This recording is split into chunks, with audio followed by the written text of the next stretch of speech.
Hello everyone, welcome to school Raj theory. तो आज हम देखेंगे क्लास 5 के सब्जेक्ट हिंदी का चैप्टर नंबर 8 नया समास बनाएं। इसी के साथ देखेंगे इस वीडियो में हम इस चैप्टर के सभी question and answers with detail. तो चलिए शुरू करते हैं। यहाँ सबसे पहले रीड करेंगे फर्स्ट पैराग्राफ जो कि है, आओ नया समास बनाएं, इस धरती को स्वर्ग बनाएं। आओ नया समाज बनाएं, जाति पात के बंधन तोड़े, अपनेपन की कड़ियां जोड़े। इस धरती के हर मानव का मानवता से नाता जोड़े। एक दूसरे के सुख दुख में मिलकर बैठे हाथ बटाएं। आओ नया समाज बनाएं। अब सबसे पहले हम देखते हैं इस पैराग्राफ का सरल अर्थ। कवि यहाँ आह्वान करता है कि आओ हम सब मिलकर एक नई समाज का निर्माण करें, एक ऐसे समाज को बनाएं जहां स्वर्ग की तरह सब प्रकार के सुख हो। एक ऐसा समाज बनाएं जहां जाति पाति और ऊंच नीच का कोई भेदभाव नहीं हो, सब लोगों में अपनेपन का भाव हो। इस धरती के हर मनुष्य में मानवता की भावना हो और सब लोग एक दूसरे के सुख दुख में एक दूसरे की मदद करें। तो यहाँ कुछ कठिन शब्दार्थ भी आए हैं जिनके अर्थ देख लेते हैं। यहाँ आया है समाज, जिसका अर्थ होता है लोगों का समूह। स्वर्ग अर्थात एक ऐसा स्थान जहाँ सब प्रकार के सुख हो। कड़िया जोड़ना अर्थात मेल करना। मानवता अर्थात मनुष्य होने का भाव। हाथ बटाना अर्थात सहायता करना। अब हम रीड करेंगे दूसरा पैराग्राफ। इस माटी का कन कन चंदन, इसे करे हम सत सत वंदन। नई रोशनी की किरणें बन, आज सजा दे हर घर आंगन। मिलजुल कर आगे बढ़ने का सबके मन में भाव जगाएं। आओ नया समाज बनाएं। तो चलिए देखते हैं इसका सरल अर्थ। कवि यहाँ कहते हैं कि इस माटी का कन कन चंदन के समान है। भावार्थ यह है कि यह धरती जिस पर हम रहते हैं यह वंदनीय है, हम इसे नमन करें। हम यहाँ के हर घर में सुखद भविष्य के लिए नई आशाओं का संचार करें। हम यहाँ के लोगों में आपस में मिलजुल कर आगे बढ़ने, तरक्की करने की प्रेरणा भरें। सबके मन में इस प्रकार की भावना जगाएं। आओ हम नया समाज बनाएं। तो ये था इस पैराग्राफ का सरलार्थ। अब हम देखेंगे इस पैराग्राफ में आए हुए कठिन शब्दार्थ के अर्थ। सबसे पहले यहाँ है वंदन, जिसका अर्थ होता है प्रणाम। नई रोशनी अर्थात सुखद भविष्य। किरणें अर्थात आशा से रिलेट है यहाँ। भाव जगाना अर्थात विचार पैदा करना। अब तीसरा पैराग्राफ देखते हैं जो कि है, श्रम को जीवन मंत्र बनाएं, ऊंच नीच का भेद मिटाएं। भारत माता के हम सपूत बन, नव जीवन की अलख जगाएं।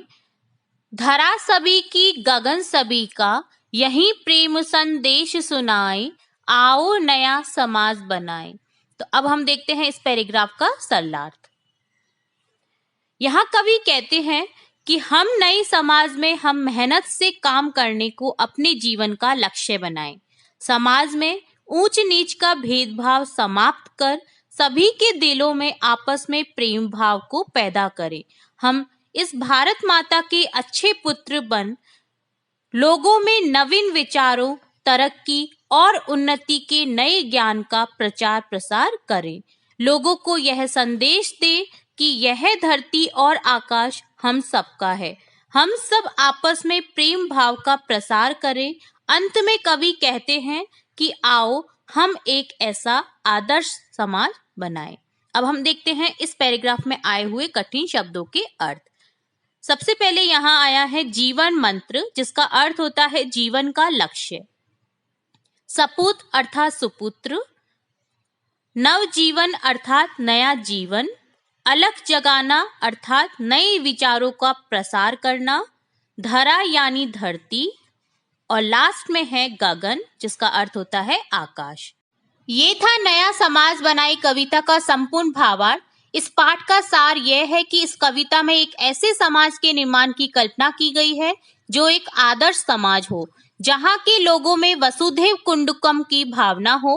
जहां एक सबके लिए और सब एक के लिए हो। एक ऐसा समाज जहां सब समानता, भाईचारे के साथ मिलजुल कर रहते हों और अपने सुखद भविष्य के सपने बुनते हों।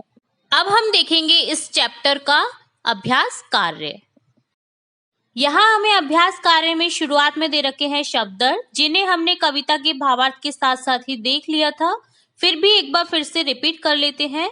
सबसे पहले यहाँ शब्द दे रखा है स्वर, जिसका अर्थ होता है एक विश्वास जिसके अनुसार मृत्यु के बाद अच्छे कर्मों के फल स्वरूप मिलने वाला स्थान, जहाँ सब प्रकार के सुख मिलते हैं। अगला शब्द है कड़ियां जोड़ना, जिसका अर्थ होता है मेल करना। अगला शब्द है हाथ बटाना अर्थात सहायता करना। अगला शब्द है अलग जगाना यानी नए विचारों का प्रसार करना। अगला शब्द है गगन, जिसका अर्थ होता है आकाश। और लास्ट शब्द है धरा अर्थात धरती।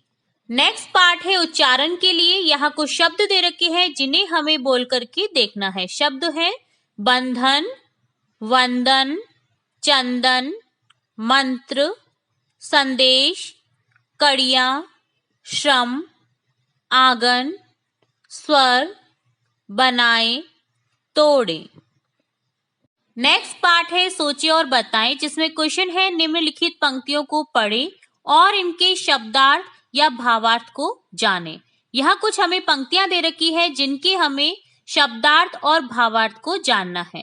ए है जाति पाति के बंधन तोड़े, अपनेपन की कड़ियां जोड़े। इस पंक्ति का भावार्थ देखेंगे, जो कि है समाज से जाति पाति की कुरीतियों को दूर कर सब अपनेपन की भावना के साथ मिलकर रहें।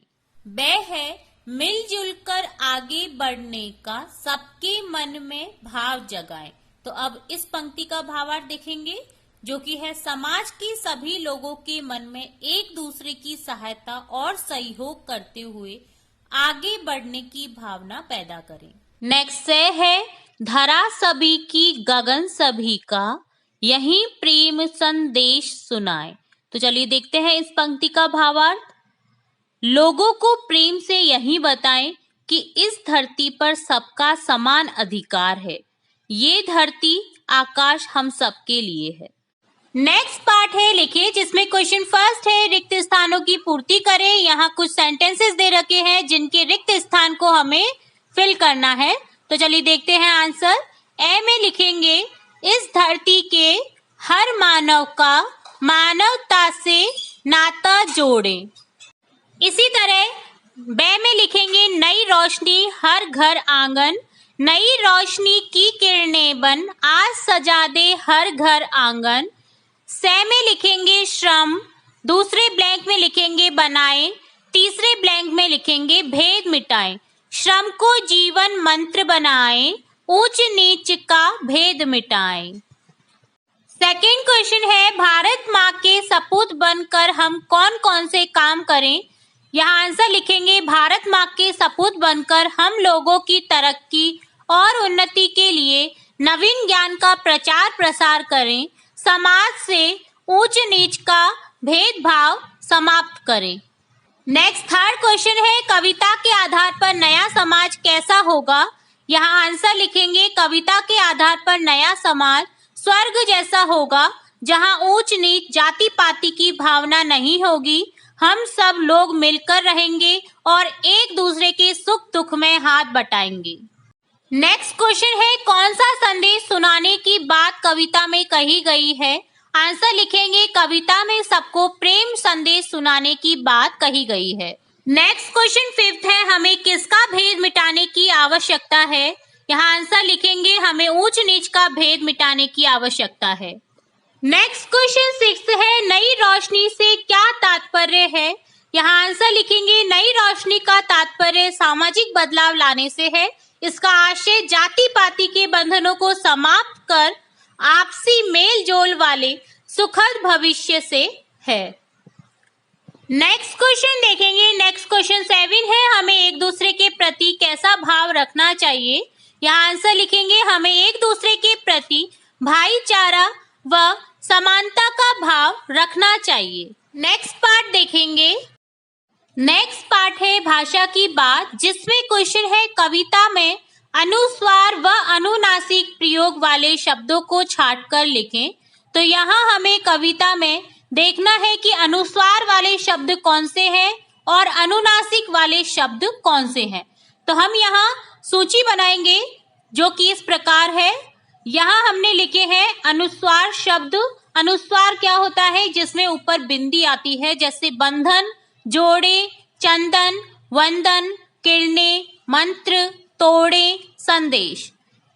अनुनासिक शब्द होते हैं जो कि नाक से स्वर करते हैं, जिनका ऊपर जो चंद्र बिंदु है वो लगता है, जैसे बनाएं, कड़ियां, बटाएं, आंगन, जगाएं, मिटाएं, सुनाएं, जाति पाति, ऊंच नीच। नेक्स्ट पार्ट है यह भी करें, जिसमें क्वेश्चन है कविता को मौखिक याद कर अपनी कक्षा में हाव भाव के साथ सुनाएं। तो आपको क्या करना है कि आपको दी गई कविता को अपनी कक्षा में हाव भाव यानी समझा कर इसको अपनी कक्षा में परफॉर्म करना है। ठीक है, नेक्स्ट क्वेश्चन देखेंगे। नेक्स्ट क्वेश्चन में है अब तक पढ़ी कविताएं व कहानियों के नाम को सूचीबद्ध करें। तो आपको क्या करना है कि अब तक की जो आपने कविताएं पढ़ी हैं उन्हें अलग लिखना है, कहानी पढ़ी है उन्हें अलग लिखना है और पाठ का क्रम भी लिखना है। तो यहाँ दी गई सारणी में हमको ये काम करना है और अपनी मैम या सर को दिखाना है। नेक्स्ट क्वेश्चन है विभिन्न कविताओं का संकलन कर अपनी एक गीत डायरी बनाएं और विद्यालय में आयोजित विभिन्न उत्सवों पर सुनाएं। तो आपको क्या करना है कि विभिन्न कविताओं का संकलन करना है, अपनी डायरी बनानी है जिसमें इन गीतों का संकलन करना है और जो विभिन्न उत्सव आते हैं, जो फंक्शंस आते हैं, उनमें इन कविताओं को परफॉर्म करना है। नेक्स्ट पार्ट में क्वेश्चन फर्स्ट है आप कैसे समाज के निर्माण की बात करेंगे। आंसर लिखेंगे हम ऐसे समाज के निर्माण की बात करेंगे जिसमें भाईचारा रहे, ऊंच नीच व जाति पाति का भेदभाव न रहे, सबको उन्नति का मौका मिले और सब सुखी रहे, एक सबके लिए और सब एक के लिए, ऐसे भाव को सभी अपने जीवन में अपनाएं। नेक्स्ट क्वेश्चन सेकंड है आदर्श समाज के निर्माण में आपकी भूमिका क्या होनी चाहिए। तो यहाँ लिखेंगे आदर्श समाज के निर्माण में हमारी प्रमुख भूमिका होनी चाहिए, हमें इस काम में बढ़ चढ़कर हिस्सा लेना चाहिए, इस काम के लिए हमें सभी को प्रेरणा देनी चाहिए, हम समाज में जागरूकता लाने का काम करेंगे। ये था क्लास 5 के सब्जेक्ट हिंदी का चैप्टर नंबर 8 नया समाज बनाएं, जिसमें हमने पाठ के भावार्थ के साथ साथ सभी क्वेश्चन एंड आंसर्स स्टार्टिंग से लेके एंड तक कंप्लीटली कर लिए हैं। Thanks for watching. अगर वीडियो पसंद आया हो तो लाइक करें और शेयर करें और ऐसे ही और भी बहुत सारे यूजफुल वीडियोस देखने के लिए चैनल को सब्सक्राइब जरूर करें।